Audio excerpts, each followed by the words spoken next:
During these uncertain times, many of us are very worried and concerned. If you find yourself worrying about COVID-19 and some of its repercussions, hopefully these points can reduce your worries and keep you safe throughout the summer. To address some of your concerns about getting COVID-19, you should be aware of the symptoms. Some of the symptoms include fever, that's anything above 104 degrees Fahrenheit, coughing, and a shortness of breath.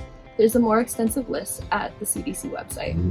What are your odds of getting COVID-19? Well, honestly, it differs from person to person. It all boils down to your daily interactions and your lifestyle. If you're interested in calculating your risk, there will be a source provided. Another concern regarding COVID-19 is financial burdens. If you right now are suffering from some of these burdens, there are resources you can use that can help, such as the CARES Act, local unemployment filing, feeding programs, and food relief services, and local relief funds. The current situation is a test of one's mental health. It also shows the importance of mental health. There are many things you can do to keep a positive mindset and keep yourself busy during this time. One is you can keep up with people and you can keep in touch via Zoom, FaceTime, and text messaging. You can pick up new hobbies, including sewing, trying new recipes, and many other things. You can also keep a journal of how you feel from day to day and everything you do, just so you know you're keeping on top of things. You can also exercise. Exercising includes walking, running, swimming, and dancing. Hey guys, so I'm just going to be going over this subject from an epidemiological standpoint. So COVID-19 is a novel coronavirus affecting the respiratory system, causing symptoms such as coughing, fever, and difficulty breathing. Symptoms may develop anywhere from 2 to 14 days, making it have a 2-week incubation period. This is important because during this period of incubation, the infected persons are still asymptomatic, so they don't have any symptoms, but are still capable of spreading the disease because they are still contagious. So the primary case of the virus was found in Wuhan, China in December of 2019 and started as a regional epidemic until becoming a global pandemic. It is spread as a propagated outbreak, meaning that it spreads from person to person, contact, or through respiratory droplet due to coughing or sneezing.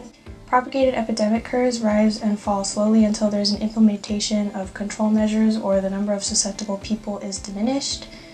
And because this is a new virus, there are no current treatments or vaccines, which is why there is a constant flow of new data every day due to the continuous study of the virus. The protection rates of the COVID-19 is still very uncertain. The number of cases just keeps on skyrocketing up. So in the US, as of April, 850,000 cases were confirmed, and about 4,700 of these resulted in deaths. So although the summer is still unpredictable, there has been many predictions that by summer the number of cases will decline and hopefully hit a plateau. So looking at this graph by the Institute of Health and Metrics by University of Washington, it is believed that by summer, mid-May, the plateau will have taken place. Although the transition to going back to our normal lifestyles will be hard, it is still plausible. But as for now, during summer, we should still expect to be social distancing and isolating ourselves. One of the best ways to combat the spread of COVID-19 is to practice self-quarantine and social distancing. We must continue to practice good personal hygiene habits such as frequently washing our hands with soap for 30 seconds. We must avoid touching our face such as our eyes, nose, and mouth. If we go out, we must wear masks and face coverings correctly. Most importantly, we must keep our distance. And if we're coming from outside, we must disinfect our groceries or any other stuff with us. Taking a shower right after is also a good idea, along with washing our clothes with hot water and disposing of masks. And if we're using gloves, we must dispose of it after a single use, as the point is to avoid cross-contamination. Another thing we can do is to frequently sanitize surfaces and objects that we often touch, like our phone.